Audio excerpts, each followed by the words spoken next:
हो रहे हैं। बीजेपी वालों के मंच पे भी यही हो रहा है कि चुनाव क्यों हो रहे हैं। हमारे मंच पे भी ये कहा जा रहा है कि ये चुनाव क्यों हो रहे हैं। भाई इसका जवाब तो बड़ा स्पष्ट है। इसका जवाब बिल्कुल स्पष्ट है कि ये सिर्फ डॉक्टर पुष्पिंदर वर्मा को एमएलए बनाने के लिए चुनाव हो रहे हैं। नहीं तो ये स्थिति पैदा नहीं होनी थी कि 15 महीने में ये किसी का सिर घूम जाता। विनाश काले विपरीत बुद्धि, ऐसा कोई करता है कि जुम्मा भी 4 दिन नहीं हुए, विधानसभा की चौखट लांगे हुए, और आप कहें कि हम प्रदेश की राजनीति निर्धारित करेंगे। और आपने आज दिन तक सुना होगा सब्जी मंडी लगती है, आप गए सब्जी खरीदने, वहां पे सब्जी मंडी लगती है, फलों की मंडी लगती है, उसके बाद अनाज मंडी लगती है, पशुओं की मंडी लगती है। अब टाइम ऐसा आ गया एमएलओ की मंडी लगने लग पड़ी।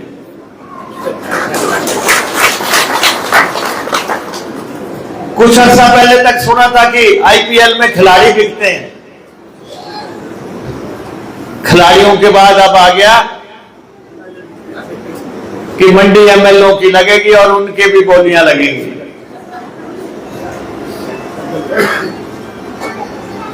मुझे तो पहले विश्वास नहीं हुआ कि ये बोली एमएलए की लग रही है। जब कुछ साथी विधायक आए और उन्होंने बताया कि नहीं ये तो बोली के रेट वगैरह जब बताने लगे, तब हमने कहा कि लेकिन उससे भी ऊपर आप मैं यहां पे पहुंचा, एक ब्राह्मण मेरे को मिल गया, मुझे कहने लगा देखो यार ब्राह्मण बिक गया।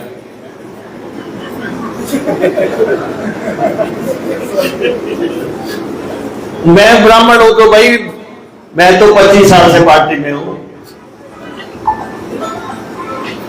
25 साल से पार्टी में हूं। मेरे साथ अभी धर्मानी जी यहां से गए, मंत्री हैं सरकार में, वो भी जो है 25 साल से पार्टी में है। लेकिन पैर जमा के रखना, पार्टी में अच्छा समय भी आएगा, पार्टी में बुरा समय भी आएगा, लेकिन हमीरपुर वालों की नाक कटा दी। एक तरफ हमीरपुर मुख्यमंत्री दे रहा है और दूसरी तरफ हमीरपुर में ये हो क्या रहा है।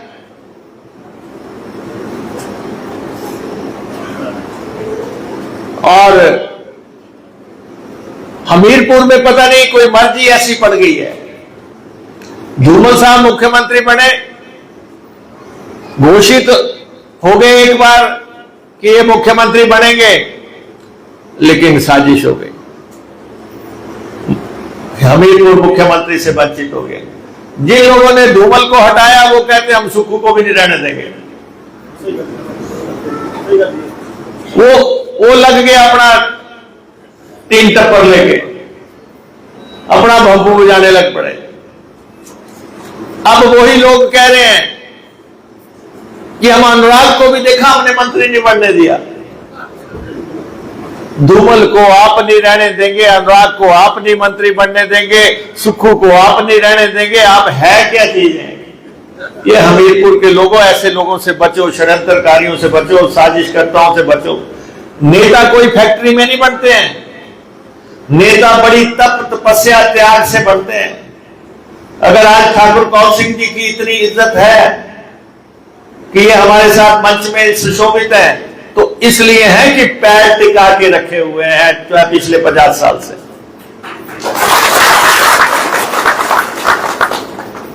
लेकिन चुनाव आ गए। कल मैं डॉक्टर साहब के साथ था। ये डॉक्टर साहब जो है हमारे, वैसे स्पेशलिस्ट डॉक्टर है ये, कोई वैद बूद नहीं है, ये स्पेशलिस्ट डॉक्टर है। और कल एक मंच पे ये कह रहे थे कि मैंने नौकरी छोड़ दी। मेरे घर में भी तो बच्चे हैं, पता नहीं हजारों कैंप लगा दिए, ब्लड डोनेशन के कैंप लगा दिए, कितनों का इलाज कर दिया, नौकरी छोड़ दी, पेंशन भी नहीं लगी क्योंकि 13 दिन पहले जो है नौकरी छोड़ दी, नहीं तो पेंशन ही लग जाती। और भावुक से आंखों से इनके आंसू छलके। और एक बात तो मैं हमीरपुर वालों से कहना चाहता हूं कि 20 साल से डॉक्टर लगे हुए हैं आपके बीच में, कोरोना में भी अपने आप को जोखिम में डाल के लगे रहे। अरे 7-8 साल में तो मजदूर भी पक्का हो जाता है, कर दो डॉक्टर को पक्का, एक बार डॉक्टर को पक्का कर दो। आज सुप्रीम कोर्ट ने भी कह दिया कि जिसने 8 साल की सेवा दी पक्का करो। तो हमीरपुर वालों इससे भी न्याय करो, रहम करो कुछ एक शरीफ आदमी पे। ठीक है, इसके टिप्पर नहीं चलते, इसके ट्राले नहीं चलते, ये रेत नहीं उठा सकता, ये बजरी नहीं उठा सकता, ये खड्डों में नहीं जा सकता, लेकिन आपकी सेवा तो कर रहा है। और मांग क्या रहा है? आपके पास दोनों हाथ जोड़ के बोल रहा है कि कांग्रेस की सरकार है, मुख्यमंत्री हमीरपुर से है, 42 महीने अभी कांग्रेस की सरकार रहनी है। आपसे दोनों हाथ जोड़ के आंसू बहाते हुए सिर्फ 42 महीने तो मांग रहा है। क्या 42 महीने नहीं दे सकते एक आदमी को? आप दोगे? आप 42 महीने डॉक्टर को कहीं नहीं दोगे? दोनों हाथ जरा सारे खड़े करके बताओ, और डॉक्टर के हाथ में, और मेरे साथ बोलो डॉक्टर डॉक्टर डॉक्टर डॉक्टर, पीछे तक बोलो, जोर से बोलो। जो भी आपको आगे टकर जाए, अगले 72 घंटे जो भी आपको आगे मिल जाए, बोलना डॉक्टर, ओनली डॉक्टर। डॉक्टर एक बार बोलना, अगर फिर दूसरी बार कोई सामने से बोले तो बोलना ओनली डॉक्टर। अरे सरकार कांग्रेस की, अब जो दूसरे वाला था जिसने इस्तीफा दे दिया, बोलता ये मुख्यमंत्री नहीं मेरे को मानता। भाई तू चोला बदल के भी आ जाए तब कौन सा उसने मान लेना?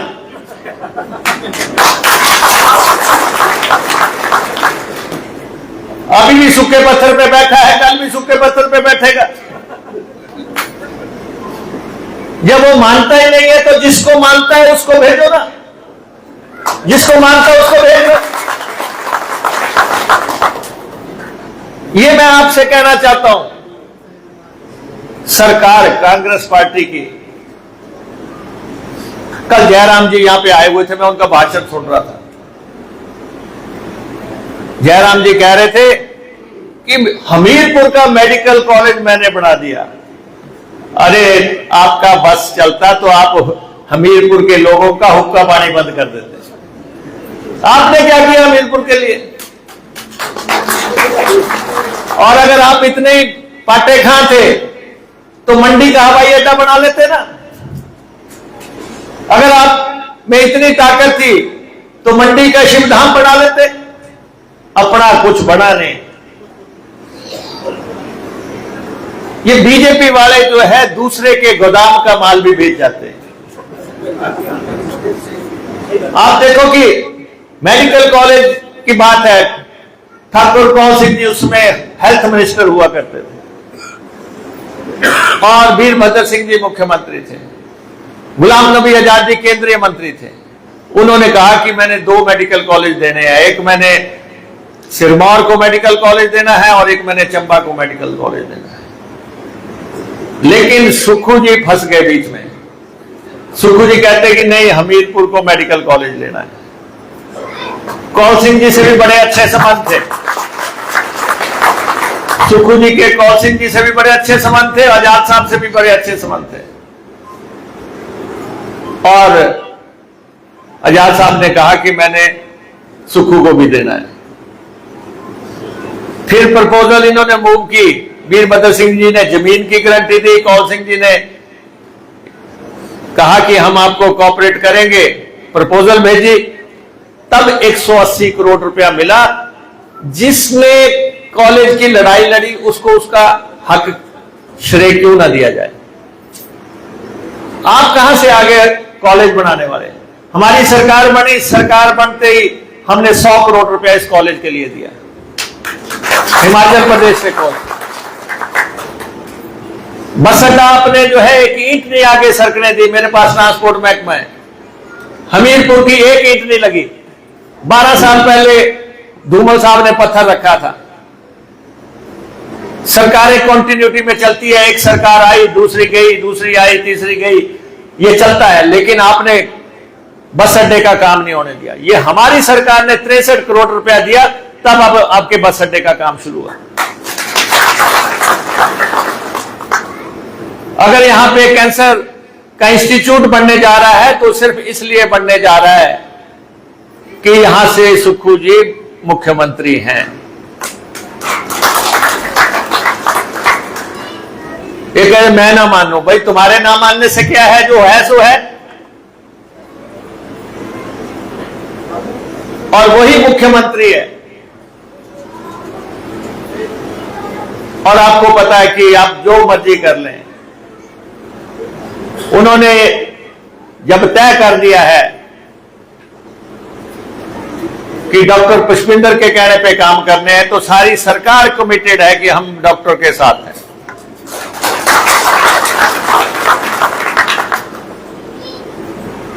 डॉक्टर को जब टिकट की बात आई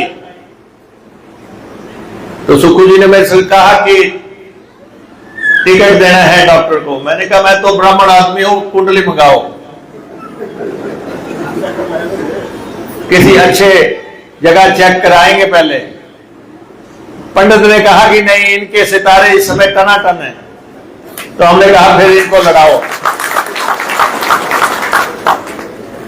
ईश्वर ने मौका दिया, ईश्वर देता इसीलिए है, उसकी बुद्धि इसीलिए भ्रष्ट हुई कि इनको बनना था, नहीं तो ऐसे कौन छोड़ता है।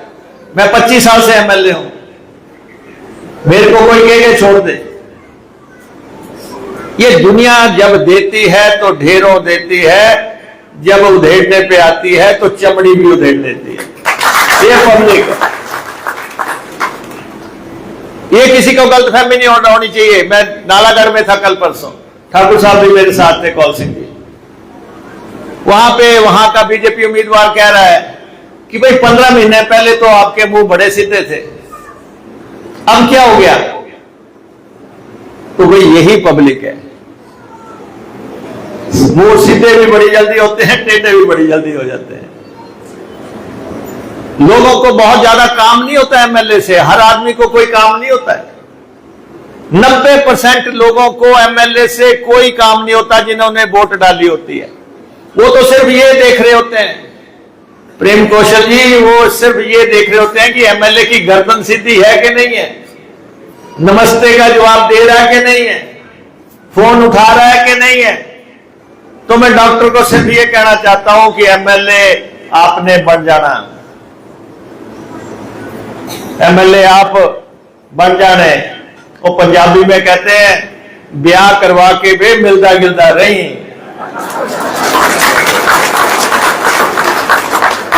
एमएलए बन जाना। और ये जो राजनीतिक आपकी शादी है, इसमें पब्लिक ही सुप्रीम है, जनता सुप्रीम है। जनता खुश है तो आपकी कुर्सी कायम है। तो इसलिए मैं आप सबसे कहना चाहता हूं कि डॉक्टर के साथ न्याय कर दो, किसी के ऐसा धक्का मत करना। इस बार करोगे तो नहीं, धक्का तो नहीं करोगे। देखो, गरीब मार नहीं होनी चाहिए, गरीब मार बिल्कुल नहीं होनी चाहिए। जिसका हक बनता है वो उसको दिया जाना चाहिए, और हक इन्हीं का बनता है इस बार। और 42 महीने, और इनको दोबारा मौका भी नहीं मिलेगा। अगर आप एक बार जिताओगे तो 42 महीने में प्रूव करेगा, तब आपके बीच में आएंगे, प्रूव करेंगे। ये इनके जीवन का निर्णायक क्षण है, निर्णायक घड़ी है इनके लिए। और मैं आपसे ये कहना चाहता हूं, ये जितनी भी महिलाएं बैठी हैं इनके पांव पड़ जाओ। यही है, चूल्हे से शुरू होगा, मियां जी भी डालेंगे, बच्चे भी डालेंगे, सब डालेंगे। आज देखो माता जी की बात आ गई, या 1500 की बात कर लेते हैं। 1500 रुपए की बात बड़ी चल रही है यहां पे। 1000 औरतों को यहां पे मिला 1500 रुपया। और हमने अभी ऊना में फंक्शन किया, 8000 लेडीज को हमने 4500 रुपया उनके खाते में डाले। अप्रैल में 1 अप्रैल से योजना शुरू हुई, 1 अप्रैल को शुरू हुई। अप्रैल के, मई के, जून के हमने डाले उनके खाते में 4500। आपके साथ में पड़ेंगे जुलाई के भी। आपको मिलने 6000 रुपया, 6000 आपको मिलने, दरानी को भी मिलने, जेठानी को भी मिलने, सास को भी मिलने, बहू को भी मिलने। 18 साल से ऊपर होने चाहिए। शर्त सिर्फ एक ही है कि उनको कोई और पेंशन नहीं लगी होनी चाहिए।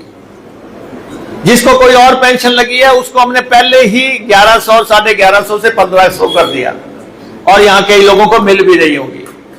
बाकी जो लोग हैं उनको लगनी 18 साल से ऊपर की लेडीज को, 18 साल की ऊपर की लेडीज को 1 साल में 18,000। घर बैठे डॉक्टर को वोट डालो और 18,000 कमाओ। और डॉक्टर यहां पे आएंगे, यहीं पे कैंप लगाएंगे, आप सबके फार्म भरवाएंगे, और आपको जो है, और अब तो हमने एक और उसमें बदलाव कर दिया, क्योंकि लोगों को उम्र प्रमाण पत्र में दिक्कत आ रही थी। अब हमने कर दिया कि आधार कार्ड पे जो लिखा है वो ही उम्र है।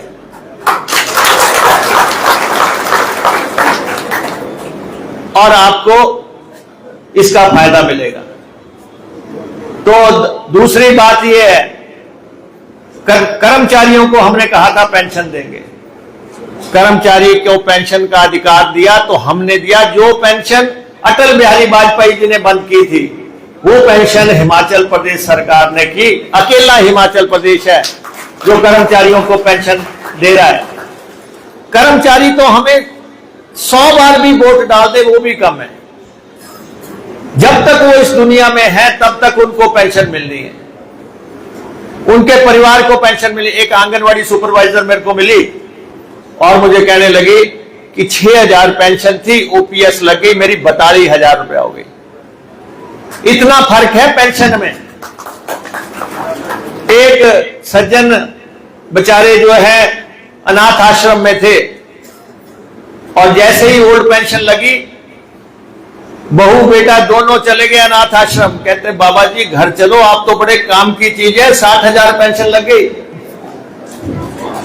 ये वो पेंशन है जो हमने दी है। पेंशन का अधिकार हम दे रहे हैं। महिलाओं को जो है 18,000 रुपए का अधिकार हम दे रहे हैं। सरकार कांग्रेस की है, स्थिर सरकार है, मजबूत सरकार है। सरकार को कोई भी आंच नहीं आ सकती। और ये 3 सीटें जीतने के बाद हम 41 पे हो जाएंगे। हमारी सरकार को कोई परिंदा भी पर नहीं मार सकता। जो मर्जी ये कर लें, सरकार हमारी है। मैं एक बात जरूर कहना चाहता हूं, पानी का महकमा मेरे पास है, सड़कों का हमारे विक्रमादित्य जी के पास है। पानी का जो भी काम होगा, जहां डॉक्टर कहेगा वहां काम कर देंगे। वहां पे टैंक बनना होगा, पाइप बननी होगी, हौदी लगनी होगी, जो करना होगा। डॉक्टर कहेगा तो जमीन पे नलका लगा दो तो जमीन पे लगा देंगे। डॉक्टर कहेगा कोठे छत पे लगाना है तो छत पे लगा देंगे। लेकिन एमएलए डॉक्टर होना चाहिए, जो आप कहेंगे। पानी का निर्णायक काम जो है डॉक्टर की कॉन्स्टिट्यूएंसी में हम करेंगे। दूसरा, ये बसों की बात कर रहे थे। कि फलां जगह बस जानी चाहिए, भाई अमृतसर जानी है, दिल्ली जानी है, ब्यास को जानी है, हरिद्वार को जानी है, जहां भी है, पहले डॉक्टर की बस को तो शिमला भेजो।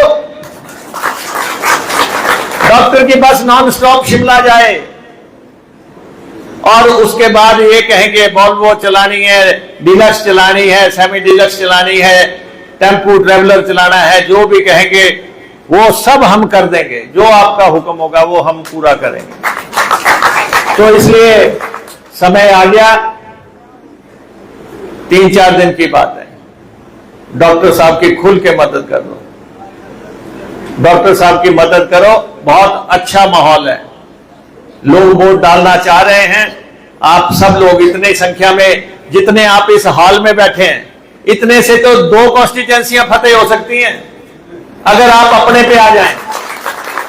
अगर आप अपने पे आ जाएं तो इतनी संख्या तो 2 कॉन्स्टिट्यूएंसियों को फतह कर दे। तो इसलिए अगर आए हो तो दिल से वोट डाल दो।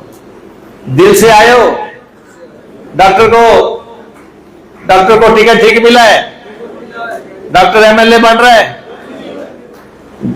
एक तरफ कैप्टन बैठेगा सुजानपुर का, एक तरफ कैप्टन, एक तरफ डॉक्टर, पता नहीं क्या आप गुलदस्ता बना दिया आपने।